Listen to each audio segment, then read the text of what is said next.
ইব্রাহিম নবী কি বলছেন? হে রব্বুল আলামিন, আমার বয়স 85 বছর হয়ে গেল রব্বুল আলামিন, আমার মাথার চুল পেকে গেল। হে রব্বুল আলামিন, এখনো তোমার উপরে আমার ভরসা আছে, তাওয়াক্কুল আছে রব্বুল আলামিন। এখনো তোমার দড়ি আমি ছেড়ে দিইনি, তোমার পরে ভরসা আমি উঠিয়ে নিইনি। তোমার রহমতের পরে আমার দয়া বিশ্বাস আছে রব্বুল আলামিন। আমার বয়স যদি 85 বছর বয়স হয়ে গেছে, আল্লাহ এখন পর্যন্ত আমার একটাও সন্তান হয়নি রব্বুল আলামিন।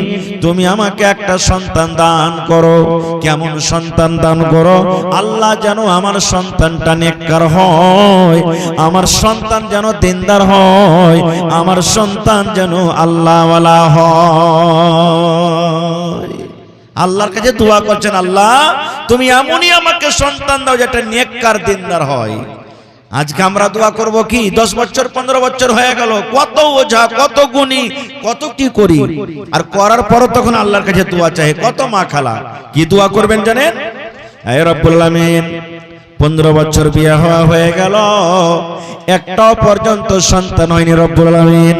কত ডাক্তার দেখালাম, কত ওঝা গুণী করলাম, আল্লাহ সন্তান এখন পর্যন্ত হলো না। হে রব্বুল আলামিন, আমি তোমার দরবারে দোয়া করি, আল্লাহ তুমি আমাকে একটা সন্তান দাও। কালো হইতাও চলবে, ধলো হইতাও চলবে, বেটা হইতাও চলবে, বেটি হইতাও চলবে, লাখপোচা হইতাও চলবে, কানা হইতাও চলবে, ল্যাংড়া হইতাও চলবে, কিন্তু আল্লাহ তুমি আমাকে একটা সন্তান দাও। এরকম দোয়া করি না? হযরত ইব্রাহিম আলাইহিস সালাম আল্লাহকে বলছেন, আল্লাহ তুমি একটা সলিহ নেককার সন্তান দাও। আর আমরা আল্লাহকে বলছি, আল্লাহ যা ইচ্ছা তোমার দাও, কিন্তু সন্তান দাও। এগুলা ভুল। এই ধরনের দোয়া করতে হবে না। যখনই আল্লাহর কাছে চাইবেন, ভালো জিনিস চাইবেন। আমি ঘটনা খুবই লম্বা, আমি লম্বা করব না।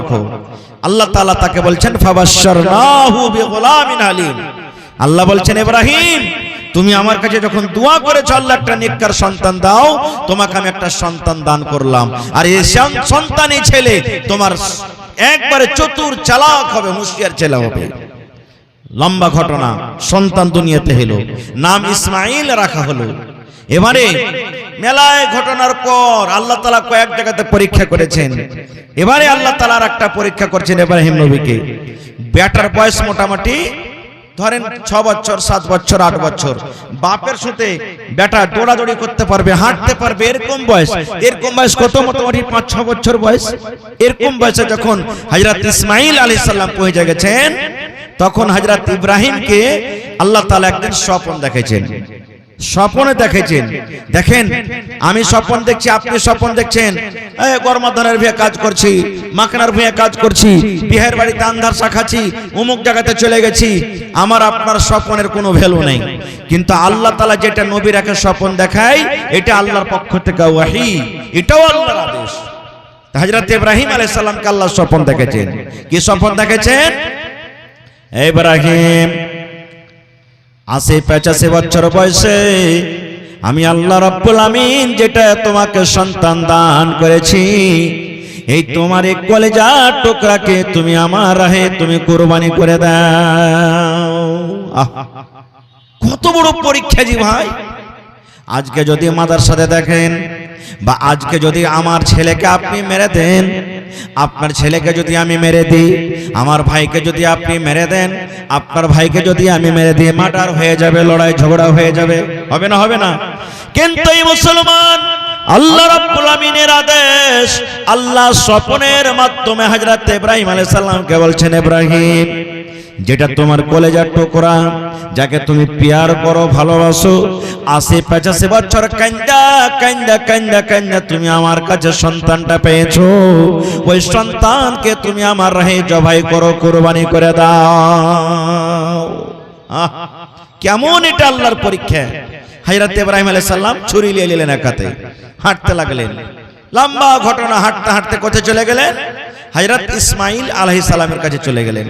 6 বছরকার বয়স। বেটাকে ডাকছেন, সাইডে ডাকছেন, গোপনীয় ভাবে ডাকছেন। ডাকা পর স্বপ্নের কথাটা তখন বেটার সামনে বলছেন। হযরত ইব্রাহিম আলাইহিস সালাম যে রাতে স্বপ্ন দেখেছেন ওই স্বপ্নের কথাটা বেটাকে বলছেন। আর এদের কথাটা আল্লাহকে এত ভালো লেগেছেন, আল্লাহ তাআলা ওদের কথাটা কোরআন মাজিদে দিয়ে দিয়েছেন। কি বলছেন ইব্রাহিম নবী? ইয়া বুনাইয়া, হযরত ইব্রাহিম আলাইহিস সালাম নিজের বেটাকে বলছেন, বেটার বয়স তখন কত? 5, 6, 7, 8 বছর এরকম বয়স, 6 কিংবা 7 বছর বয়স।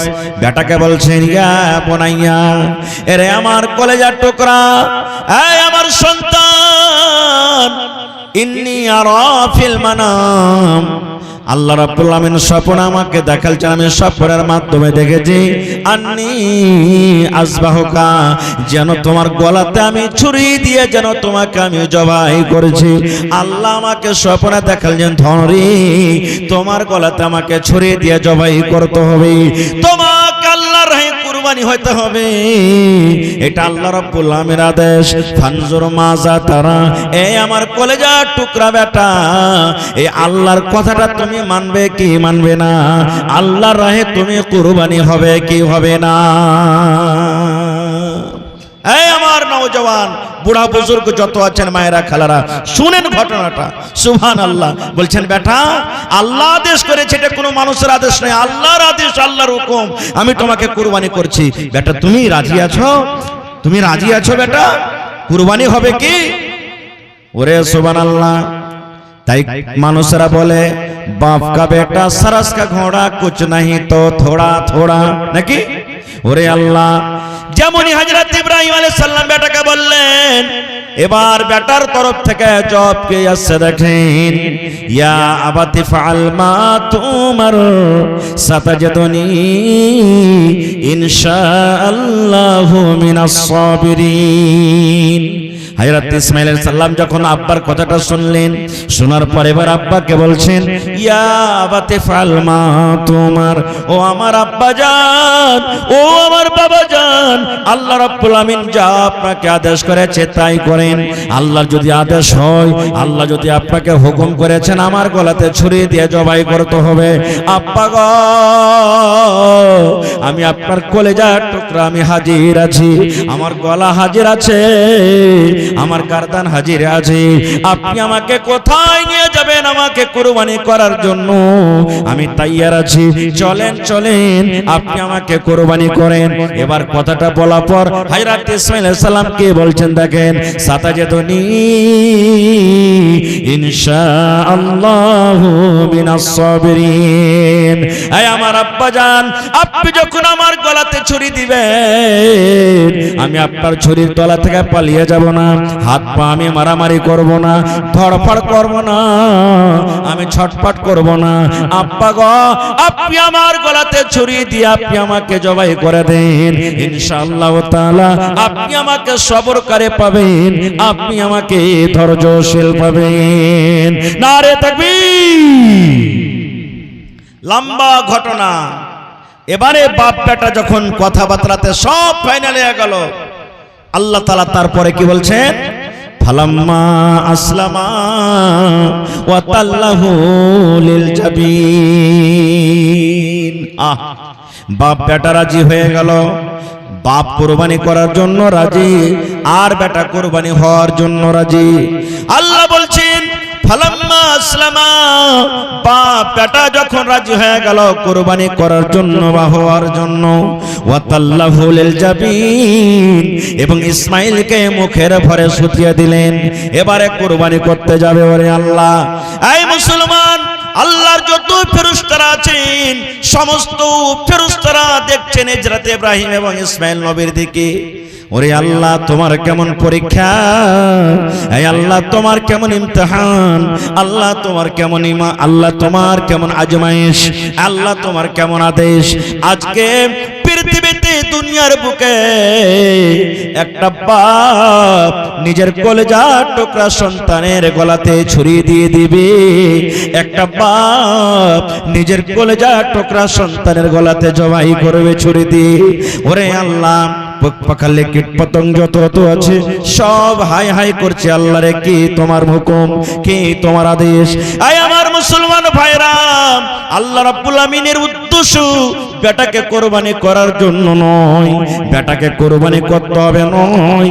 আল্লাহ রাব্বুল আমিন শুধু হযরত ইব্রাহিম আলাইহিস সালামকে পরীক্ষা করেছিলেন। কেমন পরীক্ষা?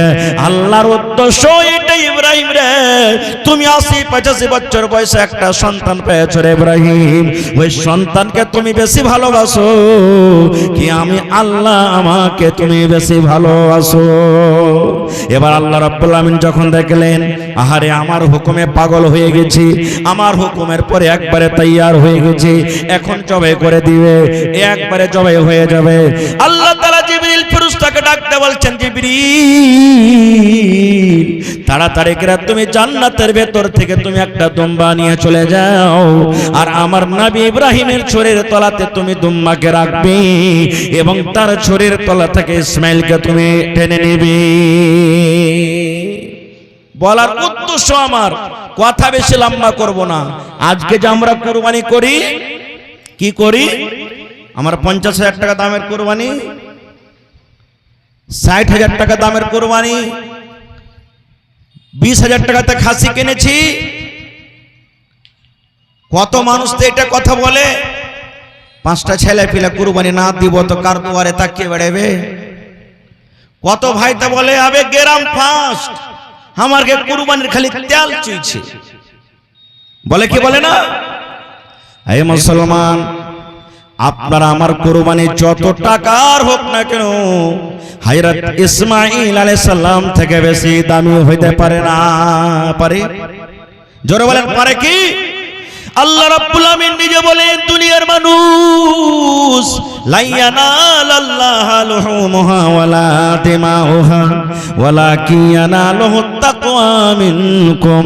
যেমন হযরত ইসমাঈল আলাইহিস সালামকে কুরবানি করার জন্য যখন ইব্রাহিম নবী নিয়ে চলে গেলেন, আল্লাহ শুধু হযরত ইব্রাহিমের অন্তরখানা দেখছিলেন, আল্লাহর দিলখানটা দেখা মাকসাদ ছিল, কুরবানি করা দেখা মাকসাদ ছিল না। এই মতো আল্লাহ আমাকে আপনাকে কুরবানি করার যে আদেশ করেছেন, আল্লাহ নিজে বলেন লা ইয়ানালাল্লাহু লুহুমুহা, আল্লাহ নিজে বলেন দুনিয়ার মানুষ রে তোমাদের কুরবানির গোশত আমার দরকার নাই, আমার কাছে পৌঁছে না। ওয়ালা দিমাউহা, আল্লাহ নিজে বলছেন তোমার কুরবানির গোশত এবং তোমার কুরবানির রক্ত খুন কত আছে, আমার খুনের দরকার নাই, খুন আমার কাছে পৌঁছে না। আল্লাহ রাব্বুল আমিন নিজে বলছেন ওয়ালাকিন ইয়ানালুহুত তাকওয়া মিনকুম, তোমরা কোন নিয়তে কুরবানি করেছো এই শুধু নিয়াত খানা আমার কাছে পৌঁছে, শুধু নিয়াত খানটা আমার কাছে পৌঁছে, তাছাড়া আমার কাছে কিচ্ছু পৌঁছে না। এজন্য মুসলমান কুরবানি করবেন তো কার জন্য? জোরে বলে। কত মানুষ বলে এটা হার মার নামে করনু, এটা বাপের নামে করনু, এটা দাদর নামে করনু, এটা অমুকের নামে করনু। এটা কথা ভুল। কুরবানি কার জন্য করতে হবে? কার নামে? জোরে বলেন কার নামে করতে হবে? যেমন নামাজ আল্লাহর জন্য, রোজা আল্লাহর জন্য, হজ আল্লাহর জন্য, দান আল্লাহর জন্য, এই মতো কুরবানি করতে হবে আল্লাহর জন্য, আল্লাহর নামে। হ্যাঁ, এই কথাটা বলতে পাবেন আমি আমার এই কুরবানিটা আমার মায়ের পক্ষ থেকে আমি করলাম, আমি এই কুরবানিটা বাবার তরফ থেকে করলাম, আমি এই কুরবানিটা আমার স্ত্রীর তরফ থেকে করলাম, আমি এই কুরবানিটা আমার শাশুড়ির তরফ থেকে করলাম। এই তরফ থেকে বলবেন, পক্ষ থেকে বলবেন, কিন্তু নাম যদি বলেন আমি আব্বার নামে করলাম, তাহলে আব্বার নামে কথাটা ভুল হয়ে গেল। কুরবানি হবে কার নামে? আল্লাহ রাব্বুল আমিনের নামে, নাকি আল্লাহর নামে কুরবানি হবে। আর একটা কথা বলে দিই, কুরবানির যে সময় চলে আসছে, কিছু কথা আরো আমাকে আপনাকে ধ্যানে রাখতে হবে, মনে রাখতে হবে। কি কথা? দয়ার নবী বলেছেন সাইয়াদেস, যেদিন জিলহিজ্জা মাসের চাঁদ আমি আপনি দেখে নেব, চাঁদ যেদিন পশ্চিম দিকে জিলহিজ্জা মাস, অর্থাৎ কয়েকদিন পর, যে এখন 2-3 দিন পর চাঁদ উঠে যাবে, দয়ার নবী বলেছেন উম্মত চাঁদ ওঠা পর তোমার এই হাতের কোণে গলা তুমি কাটবে না, মেলোক হোক কিংবা মদলোক হোক। তোমার মাথার চুল তুমি কাটবে না, মুজদারি তুমি কাটবে না, বগল তুমি সাফ করবে না, সারাঙ্গার চুল তুমি কাটবে না, শরীরের কোনো গায়ের কোনো জিনিস তুমি কাটবে না। কতক্ষণ পর্যন্ত? যতক্ষণ পর্যন্ত তোমার কুরবানি জবাই না হবে। চাঁদ ওঠা থেকে নিয়ে কুরবানি করা পর্যন্ত এই 10টা দিনের ভিতরে, অর্থাৎ চাঁদ ওঠা থেকে নিয়ে কুরবানি হওয়া পর্যন্ত এই মধ্যখানে তিনি দয়ার রাসূল বলেছেন তুমি শরীরের কোনো জিনিস কাটতে পাবে না। এটা আল্লাহর আদেশ। কাটবেন না, এটা ছেড়ে দিবেন, নেকি পাবেন, নেকি হবে আপনার জন্য। আপনি কুরবানি করেন তাও, না কুরবানি করেন তাও। কিন্তু যারা কুরবানি ইরাদা করে নিয়েছে কুরবানি করব, যে জানোয়ারটা আপনি কিনেছেন বা কুরবানির একদিন আগে কিনবেন, মেলায় মানুষ তো আছে যে একদিন আগে কিনবে, কারণ কুরবানির দিন হলে 4টে দিন। কয়দিন কুরবানি করতে হবে ভাই আমাদেরকে? 4 দিন কুরবানির দিন, একদিন নয়, 4 দিন। কখন কখন 4 দিন?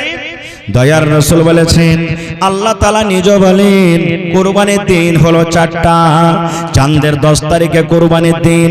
যদি কোনো কারণে চাঁদের 10 তারিখে কুরবানি করতে পেলেন না, চাঁদের 11 তারিখে আপনাকে কুরবানি করতে হবে।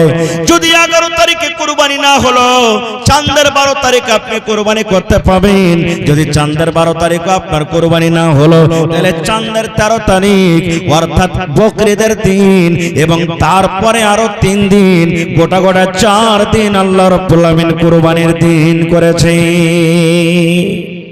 আর একটাই মাত্র ঘটনা আপনাদের সামনে, মাত্র 3 থেকে 4 মিনিটে বলবো, দিয়ে শেষ করে দেব। আজকে জালসাটা কিসের? কথা বলেন ভাই। মসজিদের জালসা, মাশাআল্লাহ, খুব সুন্দর মসজিদ। আমি এই মির্জাবাড়ি, আপনাদের মির্জাবাড়ির ছাত্র। মির্জাবাড়িতে আমার প্রথম তালিম, এই জন্য আমাকে আপনারা জানছেন, আর আমিও আপনাকে পাড়ায় মানুষ জানছি। আমি যখন মির্জাবাড়িতে পড়ালেখা করি তখন মসজিদ ছিল খুব ছোট, আর ওপরে টিন চাপা ছিল, সবাই আপনারা জানছেন। আলহামদুলিল্লাহ আস্তে আস্তে আস্তে কত সুন্দর বড় মসজিদ হয়ে গেছে, আর ওপরে 2 তালা হয়ে গেছে। আরো খুশির খবর, যেটা আমার ডাক্তার ইব্রাহিম মাদানী হাফেজাহুল্লাহ তাআলা বলে গেলেন, আর আমিও শুনলাম যে ওখানে পড়ার সিলসিলাও একবারে শুরু হয়ে গেছে। আলহামদুলিল্লাহ। এই আমার নওজওয়ান, আজকে যত গার্জিয়ান আছেন, যত বাপ, যত মা, একটা পয়গাম দিয়ে দিয়েছে দাদু ভাইয়েরা আপনাদেরকে। কোরআন মাজিদ একটা সূরা আছে, সূরা আলে ইমরান, আর কোরআন একটা সূরা আছে, সূরা মারইয়াম, আছে না নাই? যারা কোরআন পড়তে জানছেন, আলে ইমরান সূরা আছে ভাই, আর কোরআন একটা সূরা আছে, সূরা মারইয়াম। এই 2টা সূরা মিলিয়ে 2 থেকে 3 মিনিটে বাস একটা কথা বলবো। আল্লাহ তাবারাক ওয়া তাআলা নিজে বলছেন, হান্না একজন বেটি ছেলের নাম, মায়ের লোকের নাম হান্না, মনে রাখবেন, হান্না একটা মেয়ে ছেলের নাম, পেটের সন্তান হয়ে গেল। নজর মানছেন, মা নজর মানছেন। কি নজর মানছেন? আল্লাহকে বলছেন। যেমন আমি আপনি নজর মানি না, আল্লাহ জি এই গেরুয়া ঘাটের চকে 5 কাঠা জমিন বিক্রি আছে, যদি নিতে পারেলি 5000 টাকা দান করে দেব। মাশাআল্লাহ, দেখেন মহিলা প্যান্ডেল থেকে দান আসতে শুরু হয়ে গেছে। বাস 2 থেকে 3 মিনিট আপনি ঘটনাটা বলে শেষ করে দেব। এই আল্লাহ, এই জমিন খণ্ড যদি আমি কিনতে পারি, আল্লাহ আমি এই কাজটা করব। এই নজর মানছি আমরা। তা হান্না নজর মানছেন, কি নজর মানছেন? পেটের সন্তান। আল্লাহকে বলছেন, কি বলছেন? হে রব্বুল আমিন, আমি হান্না আমার পেটের সন্তান এসে গেছে রব্বুল আমিন, আমি মা নজর মানি। আমার এই সন্তান যখন দুনিয়াতে আসবে, আল্লাহ আমি আর কামাই খাবো না, আর বিজনেস করা খাবো না, আমি আর কাম করা খাবো না, আমি আর ডাক্তারগিরি করা খাবো না, আমি আর ব্রোকারি করা খাবো না। হে রব্বুল আমিন, আমার এই সন্তান যখন দুনিয়াতে আসবে, আমি আমার এই কলজা টুকরাকে তোমার ঘরের জন্য আমি দিয়ে দিলাম। মা নজর মেলেন, আল্লাহ আমার এই সন্তান যখন ছেলেটা দুনিয়াতে আসবে, পেটিয়া যেখানে যখন দুনিয়াতে আসবে, একটু বড় করব, আর ছেলেটাকে কুণ্ঠে দেব, তোমার ঘরে দিয়ে দেবো, আমি এর কামাই করে আমি খাবো না। নজর মেনে নিলেন মা। সময় গেল, টাইম গেল, ছেলে দুনিয়াতে হয়ে গেল। আল্লাহর আদেশ হলো ছেলে দুনিয়াতে এলো, কিন্তু ছেলেটা কি হলো? বেটা না হয়ে কি হয়ে গেল ভাই? বেটি হয়ে গেল। মা নজর মেলেছিলেন বেটার, কিন্তু বেটা না হয়ে কি হয়ে গেল, বেটি হয়ে গেল। কাজ উল্টা হয়ে গেল। এখানে মা তো নজর মেলেছিলেন বেটার জন্য, আল্লাহ বেটা হইলে ছেলা হইলে দিব, কিন্তু এখানে বেটি হয়ে গেল। আব কি করবে? আফসোস, নিরাশ হয়ে গেছে। আল্লাহ রাব্বুল আলামিন এবার হান্নাকে বলছেন, হান্না মন তুমি খারাপ করিও না, মন তুমি খারাপ করিও না। এই হান্না তুমি শোনো, আমি আল্লাহ তোমাকে যে বেটি দান করেছি, এই বেটি ছেলেটা সাধারণ কোনো বেটি ছেলে নয়, অন্য অন্য কোনো বেটি ছেলের মতো বেটি ছেলে নয়।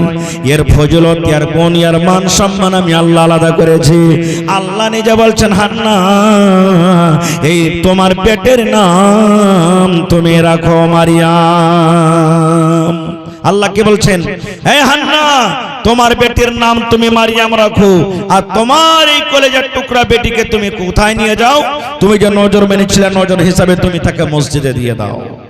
এবার আপনাকে পেগাম দিছি, হে আমার নওজওয়ান, হে আমার মন্ডল, হে আমার মুখিয়াজি, হে আমার সরপঞ্চ, হে আমার বুজুর্গ যত মা খালারা ভাইরা আছেন, আপনার মনটা কি একবারও চাহে না যেমন মা হান্না নজর মেলেছিলেন, আল্লাহ সন্তান হইতে গেলে আমি মসজিদে দিব, আল্লাহ আপনাকে 5টা বেটা দিয়েছে, আপনার কি মনটা জাগে না, আল্লাহ জি আমার একটা বেটা হইতে গেলে আমি একে হাফিজে কোরআন করব, আমার এই বেটাটাকে আমি একটা মাস্টার করব, আমি আমার এই বেটাটাকে আমি ডাক্তার করব, আমি আমার এই বেটাটাকে ইঞ্জিনিয়ার প্রফেসর করব। আল্লাহ আমি মসজিদে যাচ্ছি, আমার ছেলেটা যখন দুনিয়াতে আসবে আমি সাথে সাথে করে এক মসজিদে নিয়ে যাব। আপনার আমার কি উচিত নয়? কিন্তু আমরা করব না। আমরা করব কি? বাপ তো আমরা বেহায়া হয়ে গেছি। কেমন বেহায়া? ছোট ছোট বাচ্চা সামনে বাপ বেটার সামনে বেড়ি টানছি, মধুর পুড়িয়া দিয়ে দিলাম মুখে, খাইনি দিয়ে দিলাম মুখে। কত তো বেহায়া বাপ এমন আছে, বেটাকে বলবে হতলা রে, আরে বিড়ি টিড়ি উড়িয়ে গেছে, দেখতে তোর বড় ভাইয়ের পিঠের উপরে বিড়ি টিড়ি গেলা আছে কিনা। বিড়ি ধরাইতে গেল, ধরে না, আগুন নেই, আব্বা ধরে না, জি দেখ শালার খ্যাপা তোকে কত শিখাবো, মার একটান দেখ ধরছে কি ধরে না। বেটার সামনে যদি আমি এরকম করি, তা আমরা কোনোদিন আশা করছি ওই ছেলেটা আমার আগে চলে ভালো হবে? জীবনে হবে না কো। এই জন্য প্রত্যেক গার্জিয়ানকে কি করতে হবে? প্রথমে ভালো হতে হবে, তারপরে ছেলে ভালো হবে, না হলে হবে না কো।